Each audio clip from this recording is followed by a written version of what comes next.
नमस्कार। SBT news पर आपका स्वागत है। पेश है 23 जुलाई गुरुवार दोपहर 1:15 बजे राजस्थान की बड़ी खबरें।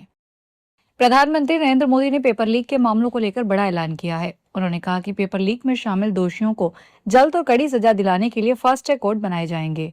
उन्होंने संबंधित विभागों को इस दिशा में जरूरी कदम उठाने के निर्देश भी दिए हैं। पीएम मोदी ने कहा कि देश के युवाओं का हित और उनका भविष्य सरकार की सबसे बड़ी प्राथमिकता है। प्रधानमंत्री नरेंद्र मोदी ने सोशल मीडिया पर एक पोस्ट के जरिए यह जानकारी दी। उन्होंने लिखा कि हमारे युवाओं के कल्याण और भविष्य से बड़ा कुछ नहीं है। इसी को ध्यान में रखते हुए सरकार ने फैसला लिया है कि पेपर लीक से जुड़े मामलों की सुनवाई के लिए फास्ट ट्रैक कोर्ट बनाए जाएंगे। राजस्थान में मानसून ने एक बार फिर जोर पकड़ लिया है। मानसून ट्रफ लाइन अभी राजस्थान के बीकानेर से होकर गुजर रही है। ऐसे में प्रदेश भर में 4 दिन तक मानसून सक्रिय रहेगा। मौसम विभाग ने भी कहीं अति भारी और कहीं भारी बारिश का अलर्ट जारी किया है। मौसम विभाग ने आज प्रदेश के 11 जिलों में भारी बारिश की चेतावनी जारी की है। इसके अलावा अगले दिन तक कई जिलों में भारी बारिश की संभावना है। उत्तर पूर्वी राजस्थान और आसपास के क्षेत्र के ऊपर बना परिसंचरण तंत्र में मानसून ट्रफ का सामान्य स्थिति में बने रहना प्रदेश में बारिश की गतिविधियों को मजबूत कर रहा है। इसी के प्रभाव से अगले 4 से 5 दिन तक अधिकांश जिलों में मानसून सक्रिय रहेगा। संसद के मानसून सत्र के चौथे दिन गुरुवार को संसद भवन परिसर में एनडीए और विपक्ष आमने सामने आ गए। भाजपा सहित एनडीए के सहयोगी दलों के सांसदों ने मकरद्वार के सामने राहुल गांधी के खिलाफ प्रदर्शन किया। वे पीएम आवास के बाहर 21 जुलाई को राहुल के धरने का विरोध कर रहे थे। दूसरी तरफ इंडिया ब्लॉक के सांसदों ने नीट पेपर लीक और शिक्षा मंत्री धर्मेंद्र प्रधान के इस्तीफे की मांग को लेकर नारेबाजी की। लोकसभा की कार्यवाही सुबह 11 बजे शुरू हुई, लेकिन हंगामे के कारण 1 मिनट बाद ही कार्यवाही 12 बजे तक स्थगित कर दी गई। अजमेर की ऐतिहासिक आना सागर झील की बदहाली, गंदगी और मछलियों की मौत के विरोध में शहर कांग्रेस के आह्वान पर गुरुवार को अजमेर बंद है। दरगाह बाजार में गुरुवार सुबह से कई होटल और दुकान बंद है। वहीं दरगाह के पास की फूलों की दुकान खुली हुई है। अजमेर के रेलवे स्टेशन के बाहर सवारी ले जा रहे ई रिक्शा को कांग्रेसियों ने रोकने की कोशिश की। इस पर ई रिक्शा चालक तुरंत वहां से भाग गया। बंद को सफल बनाने के लिए शहर को अलग अलग जोन में बांटकर कांग्रेस कार्यकर्ताओं की टीमें तैनात की गई है, जो विभिन्न बाजारों और प्रमुख चौराहों पर बंद की अपील कर रही है। जयपुर में ऑनलाइन प्लेटफॉर्म फ्लिपकार्ट के जरिए बाटा के नाम से नकली फुटवियर बेचने के मामले का बड़ा खुलासा हुआ है। जामडौली थाना पुलिस ने विजयपुरा रोड पर स्थित एक गोदाम पर दबिश देकर 659 जोड़ी नकली बाटा फुटवियर जब्त किए हैं। पुलिस ने आरोपी के खिलाफ कॉपीराइट अधिनियम और भारतीय न्याय संहिता की संबंधित धाराओं में मामला दर्ज करके जांच शुरू कर दी है। डीसीपी ईस्ट रंजीता शर्मा ने बताया कि बाटा के अधिकृत अधिकारी ललित कुमार ने शिकायत दर्ज करवाई थी कि जामडौली थाना क्षेत्र में बाटा ब्रांड के नाम से नकली फुटवियर तैयार कर ऑनलाइन प्लेटफॉर्म पर बेचे जा रहे हैं। जयपुर के सांबर लेक के व्यस्तम छोटा बाजार क्षेत्र में तेज बारिश के कारण बड़ा हादसा टल गया।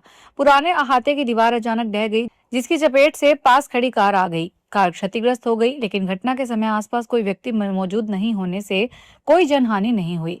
दीवार गिरने की तेज आवाज सुनकर आसपास अफरा तफरी मच गई। गनीमत रही कि कोई राहगीर या वाहन चालक दीवार की चपेट में नहीं आया, जिससे बड़ा हादसा टल गया। बांसवाड़ा की सरस दूध डेयरी में काम के दौरान एक कर्मचारी के जहरीले अजगर के बच्चे ने काट लिया। अजगर के काटते ही कर्मचारी ने तुरंत अपने पैर पर कपड़े से पट्टी बांध दी ताकि जहर शरीर में तेजी से न फैले और उसे समय पर हॉस्पिटल पहुंचाया जा सके।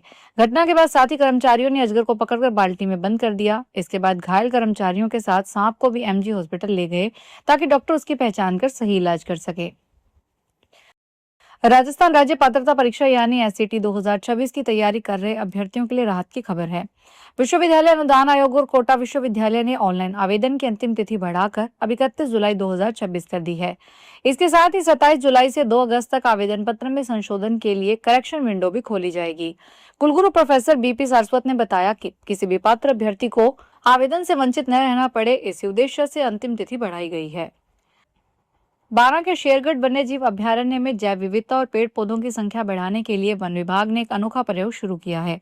जंगल के डीप फॉरेस्ट एरिया में लगभग 2 लाख मधुमक्खियों के 10 कृत्रिम बॉक्स स्थापित किए गए हैं।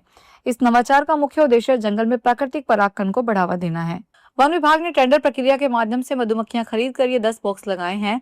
हर बॉक्स में 5,000 से 20,000 तक मधुमक्खियां मौजूद है, जिनके अगले 2-3 सालों में नई कॉलोनियां बनकर प्राकृतिक छत्तों की संख्या बढ़ने की उम्मीद है। उदयपुर में आज तड़के बूंदाबांदी हुई तो सलूम्बर के गांव में जमकर बारिश हुई। इससे खरका नदी में पानी की आवक शुरू हो गई, जिसे देखने सुबह सुबह लोग पहुंच गए।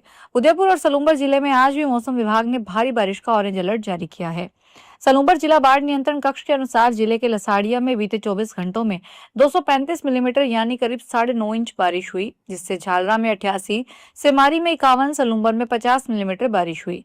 वहीं जिले के सराड़ी गांव के पास गोमती नदी में भी पानी की आवक हुई, जिसे देखने काफी संख्या में ग्रामीण पहुंचे। सोनम वांगचुक के अनशन का आज गुरुवार को 26वां दिन है। गुरुग्राम के मेदांता हॉस्पिटल में भर्ती हुए उन्हें 2 दिन हो चुके हैं। बुधवार को उनसे मिलने आम आदमी पार्टी, झारखंड मुक्ति मोर्चा और समाजवादी पार्टी के 15 विपक्षी सांसदों को पुलिस ने रोक दिया था। पुलिस ने सिक्योरिटी बढ़ा दी है। 600 पुलिसकर्मियों को 3 शिफ्टों में तैनात किया गया है। एग्जिट गेट बंद कर दिए गए हैं। अब एंट्री गेट से ही आना जाना होगा। इसके अलावा बाहरी वाहनों को प्रॉपर अपॉइंटमेंट और रीजन देने पर ही एंट्री मिलेगी। भीलवाड़ा के सबसे बड़े महात्मा गांधी चिकित्सालय में मरीजों और उनके परिजनों की चिंता अब सिर्फ इलाज तक सीमित नहीं रह गई है। अस्पताल में लगातार सामने आ रही मोबाइल चोरी की घटनाएं लोगों की चिंता बढ़ा रही है। ताजा मामलों में एक शातिर चोर अस्पताल के वार्ड में घुसा और मौका मिलते ही मोबाइल चोरी कर फरार होने की कोशिश करने लगा, लेकिन इस बार उसकी पूरी करतूत वार्ड में लगे सीसीटीवी कैमरे में रिकॉर्ड हो गई। फुटेज सामने आने के बाद अस्पताल स्टाफ और सुरक्षा गार्ड ने तेजी दिखाते हुए आरोपी को पकड़ लिया और पुलिस के हवाले कर दिया। टोंक के देवली उनियारा उपचुनाव के दौरान एसडीएम को थप्पड़ मारने के मामले में निर्दलीय प्रत्याशी रहे नरेश मीणा की मुश्किलें थमने का नाम नहीं ले रही। कोर्ट से गिरफ्तारी वारंट जारी होने के 10 दिन बाद अब नगर फोर्ट थाना पुलिस ने नरेश मीणा से चल अचल संपत्ति का रिकॉर्ड मांगा है, जिसे एसटी मामलों की विशेष अदालत टोंक में पेश किया जाएगा। ऐसे में माना जा रहा है कि एसडीएम को थप्पड़ मारने वाले नरेश मीणा की फिर से गिरफ्तारी हो सकती है। राजधानी दिल्ली में सुरक्षा व्यवस्था को कड़ा करते हुए दिल्ली मेट्रो कॉरपोरेशन ने आज सुबह एक बड़ा कदम उठाया है। शहर के मध्य इलाकों और लुटियंस दिल्ली को जोड़ने वाले 16 प्रमुख मेट्रो स्टेशनों को अगले आदेश तक के लिए पूरी तरह बंद कर दिया गया है। यह कदम जंतर मंतर पर कांग्रेस जनता पार्टी के जारी प्रदर्शन में अचानक जुटी भारी भीड़ और सुरक्षा की गंभीर स्थिति को देखते हुए उठाया गया है। इनमें लोक कल्याण मार्ग, राजीव चौक, पटेल चौक और सेंट्रल सेक्रेटेरिएट को शामिल है।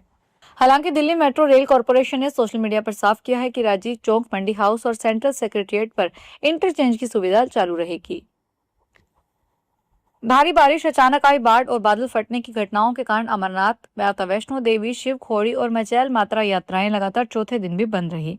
बता दें कि भारतीय मौसम विभाग द्वारा खराब मौसम की चेतावनी को देखते हुए केंद्र शासित प्रदेश प्रशासन ने शनिवार शाम को जम्मू कश्मीर से सभी यात्राएं रोक दी थी।